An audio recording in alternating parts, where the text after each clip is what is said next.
Hi, boys and girls. Welcome to the Fiercely Faithful Vacation Bible School edition of Nature Break. Get ready to meet our fourth travel pal. Hi, I'm Stephanie, the Nature Lady, and today we will meet Happy, the Hoopoe Bird. Do you hear the bird call? Hoopoe! That's Happy's bird call. And Happy says, God loves me. I want to love him.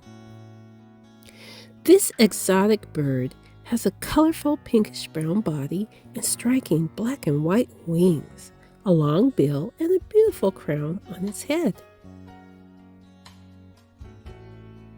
Hoopoe birds do not build a nest, but they make their homes in holes of tree trunks to live there with their family. Happy wants us to know that when I love God, God is faithful. He always keeps his promises. And God loves us so much. When we love him back, he blesses us real good. See you next time to meet another travel pal. Blessings.